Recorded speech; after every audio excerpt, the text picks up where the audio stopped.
Praise the Lord. கர்த்தரும் உலக இரட்சகரும் ஆகிய ஆண்டவராகிய இயேசு கிறிஸ்துவின் இனிதான நாமத்தினாலே உங்கள் யாவரையும் அன்போடு வாழ்த்துகிறேன். ஒரு புதிய நாளை தேவன் நம்முடைய வாழ்க்கையிலே கிருபையாய் கொடுத்திருக்கிறார்.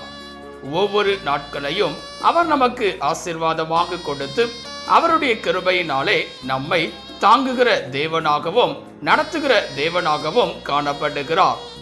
நிச்சயமாய் இந்த நாளையும் அவர் நமக்கு ஆசீர்வாதமாய் மாற்றி கொடுப்பார். இந்த நாளுக்குரிய தேவனுடைய வார்த்தையை உங்களுக்காய் நான் வாசிக்கிறேன். மத்தேயு எழுதின சுவிசேஷம் 7ஆம் அதிகாரம் 13ஆம் வசனம். மத்தேயு 7ஆம் அதிகாரம் 13ஆம் வசனம். இடுக்கமான வாசல் வழியாய் உட்பிரவேசியுங்கள். கேட்டுக்கு போகிற வாசல் விரிவும் வழி விசாலமுமாய் இருக்கிறது. எனக்கன்பான தேவ பிள்ளைகளே, இங்கே அருமையான ஒரு வார்த்தையை குறித்து நாம் பார்க்கிறோம். உட்பிரவேசியுங்கள் என்பதாக. இந்த நாளிலே ஒவ்வொரு மனிதர்களும் பலவிதமான வாசல் வழியாய் கடந்து வருவார்கள். பலவிதமான சூழ்நிலைகளுக்குள்ளாக கடந்து வருவார்கள். அதிலே எளிதான வாசல் எது என்பதை அறிந்து அதிலே உட்பிரவேசிப்பவர்களாய் காணப்படுவார்கள். ஆனால் இந்த நாளிலே வேதம் சொல்லுகிறது உட்பிரவேசியுங்கள் என்பதாக. எப்படியெல்லாம் எந்த வழிகளில் எல்லாம் உட்பிரவேசிக்க வேண்டும் என்று சொல்லி இந்த நாளிலே ஒரு சில காரியங்களை நாம் சிந்திக்க போகிறோம். முதலாவதாக வேதம் சொல்லுகிறது, யோவான் எழுதின சுவிசேஷம் 10ஆம் அதிகாரம் 9ஆம் வசனத்தை வாசிக்கும் போது, யோவான் 10ஆம் அதிகாரம் 9ஆம் வசனத்திலே, நானே வாசல், என் வழியாய் ஒருவன் உட்பிரவேசித்தால் அவன் ரட்சிக்கப்படுவான். அவன் உள்ளும் புறம்பும் சென்று மேய்ச்சலை கண்டடைவான். இங்கே பார்க்கும்போது முதலாவதாக வேதம் அழகாய் சொல்லுகிறது, நானே வாசல், என் வழியாய் ஒருவன் உட்பிரவேசித்தால் அவன் ரட்சிக்கப்படுவான், மேய்ச்சலை கண்டடைவான் என்பதாக. ஆம் பிரியமானவர்களே, இந்த நாளிலே நம்முடைய வாழ்க்கையிலும் கூட தேவனே வாசலாய் இருக்க வேண்டும். அவருடைய வார்த்தையே வாசலாய் இருக்க வேண்டும்.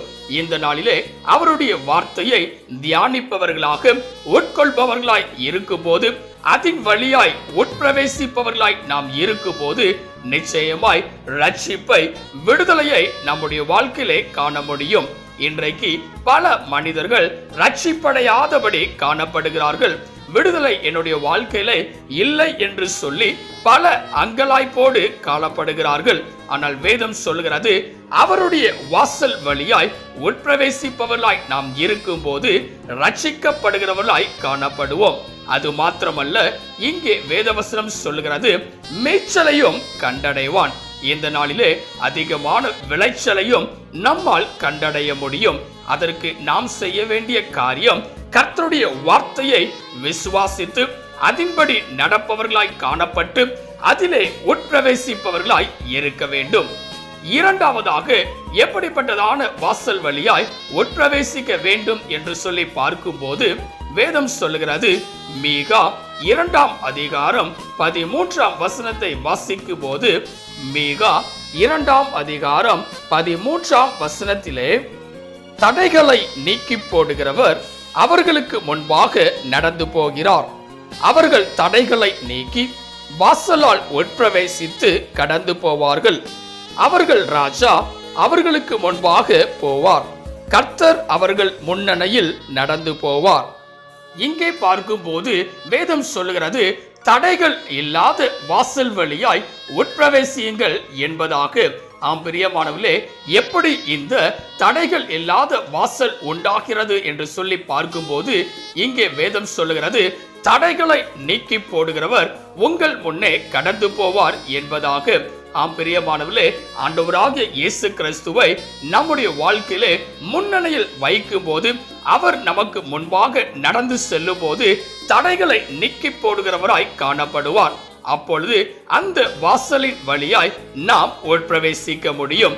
எப்படிப்பட்ட வாசலாய் அது காணப்படும் என்று சொல்லி பார்க்கும்போது வேதம் சொல்லுகிறது, நம்முடைய தேவனாகிய கர்த்தர் நமக்கு முன்பதாய் போவார் என்றால் கோணலான எல்லா காரியங்களையும் செவ்வையாய் மாற்றுகிறவராய் காணப்படுவார். அது மாத்திரமல்ல, எப்பேற்பட்ட தடைகள் காணப்பட்டாலும் அதை நீக்கி போடுகிறவராய் காணப்படுவார். இன்றைக்கு பல மனிதர்களுடைய வாழ்க்கையிலே தடைகள் காணப்படுகிறது, விடுதலை இல்லாதபடி காணப்படுகிறது. ஆனால் வேதம் சொல்லுகிறது, தடைகளை நீக்கி போடுகிறவர் உங்கள் முன்பே கடந்து போவார். இந்த நாளிலே இரண்டாவதாக தடைகளை நீக்கி போட்டு அந்த வாசலின் வழியாய் உட்பிரவேசிப்பவர்களாய் நாம் இருக்க வேண்டும். மூன்றாவதாக எப்படிப்பட்ட வாசலின் வழியாய் உட்பிரவேசிக்க வேண்டும் என்று சொல்லி பார்க்கும்போது வேதம் சொல்லுகிறது, மத்தேயு எழுதின சுவிசேஷம் 7ஆம் அதிகாரம் 13ஆம் வசனத்தையும் 14ஆம் வசனத்தையும் வாசிக்கும் போது மத்தேயு 7ஆம் அதிகாரம் 13ஆம் வசனத்திலே, இடுக்கமான வாசல் வழியாய் உட்பிரவேசியுங்கள், கேட்டுக்கு போகிற வாசல் விரிவும் வழி விசாலமுமாய் இருக்கிறது, அதன் வழியாய் பிரவேசிக்கிறவர்கள் அநேகர். ஜீவனுக்கு போகிற வாசல் இடுக்கமும் வழி நெருக்கமுமாய் இருக்கிறது, அதை கண்டுபிடிக்கிறவர்கள் சிலர். இங்கே பார்க்கும் போது மூன்றாவதாக வேதம் சொல்லுகிறது, இடுக்கமான வாசல் வழியாய் உட்பிரவேசியுங்கள் என்பதாக. இடுக்கமான வாசல் வழி என்று சொல்லும் போது நம்முடைய வாழ்க்கையிலே நெருக்கங்கள், பாடுகள், உபத்திரவங்கள், பிரச்சனைகள் காணப்படலாம். அந்த வாசலின் வழியாய் உட்பிரவேசிப்பவர்களாய் காணப்பட வேண்டும். அதுவே நம்மை நித்திய ஜீவனுக்கு நேராக கொண்டு செல்லுகிற ஒரு வாசலாய் காணப்படும். இன்றைக்கு பல நேரங்களிலே பிரச்சனையே இருக்கக்கூடாது என்று சொல்லி வேறு விதமான வாசல்களை மனிதர்கள் தெரிந்து கொள்ளுகிறார்கள். ஆனால் அப்படிப்பட்டவர்களாய் இராதபடிக்கு இடுக்கமான வாசல் வழியாய் கடந்து செல்பவர்களாய் இருக்க வேண்டும். இங்கே வேதவசனம் சொல்கிறது, அதை கண்டுபிடிப்பவர்கள் சிலர் என்பதாக. இந்த நாளிலே நம்முடைய வாழ்க்கையிலே இப்படிப்பட்டதான நெருக்கங்கள், பிரச்சனைகள், போராட்டங்கள், பாடுகள், உபத்திரவங்கள் இருக்கும்போது சோர்ந்து போய்விடாதபடிக்கு கர்த்தரையே நோக்கி பார்ப்பவர்களாக அவருடைய வாசலின் வழியாக உட்பிரவேசிப்பவர்களாய் இருக்க வேண்டும். நிச்சயமாய் அப்பொழுது தேவன் நம்மை ஆசீர்வதிக்கிறவராக காணப்படுவார். இந்த காலவேளையிலே இதை கேட்டுக்கொண்டிருக்கிற எனக்கன்பான தேவ பிள்ளைகளே, எப்படிப்பட்ட வாசலின் வழியாய் உட்பிரவேசிக்க வேண்டும் என்று சொல்லி இந்த நாளிலே நாம் சிந்தித்திருக்கிறோம். முதலாவதாக அவருடைய வார்த்தையின்படியாக அவருடைய வாசலின் வழியாய் உட்பிரவேசிப்பவர்களாய் இருக்க வேண்டும். அப்பொழுது ரட்சிப்பையும் மெய்ச்சலையும் கண்டடைய முடியும். இரண்டாவதாக தடைகளை நீக்கி போடுகிறவரை நமக்கு முன்பதாக வைத்து அந்த வாசலின் வழியாய் உட்பிரவேசிப்பவர்களாய் இருக்க வேண்டும். அப்பொழுது தேவன் நம்முடைய வாழ்க்கையிலே தடைகளை நீக்கி போடுகிறவராக காணப்படுவார். மூன்றாவதாக இடுக்கமான வாசல் வழியாய் உட்பிரவேசிப்பவர்களாய் இருக்க வேண்டும். இப்படிப்பட்டதான வாசல் வழியாய் நாம் உட்பிரவேசிப்பவர்களாய் இருக்கும் போது கர்த்தர் நம்முடைய வாழ்க்கையிலே அரிதான பெரிதான காரியங்களை செய்கிறவராக காணப்படுவார்.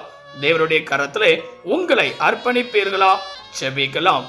கிருபையும் இரக்கமும் நிறைந்த எங்கள் அன்பின் பிதாவே, இந்த ஆசீர்வதிக்கப்பட்டதான நல்ல காலை வேளைக்காய் நன்றியோடு உம்மை துதிக்கிறோம், உம்மை ஸ்தோத்தரிக்கிறோம். எந்த வாசலின் வழியாய் உட்பிரவேசிக்க வேண்டும் என்று சொல்லி இந்த நாளிலே நீர் எங்களுக்கு கற்றுக் கொடுத்திருக்கிறீர். இந்த காலை வேளையிலே இதை கேட்டுக்கொண்டிருக்கிற, இதை பார்த்து கொண்டிருக்கிற ஒவ்வொரு பிள்ளைகளும் தங்களுடைய வாழ்க்கையிலே தேவனை முன்வைத்து வாசலின் வழியாய் உட்பிரவேசிப்பவர்களாய் காணப்பட என் தேவன் கிருபை தருவீராக. நீரே பெரிய காரியங்களை செய்வீராக. நீர் மாத்திரம் மகிமைப்படுவீராக.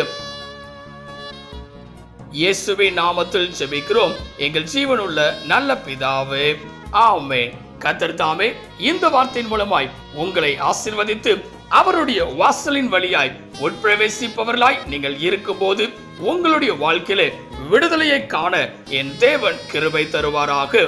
ஆமென். God bless you.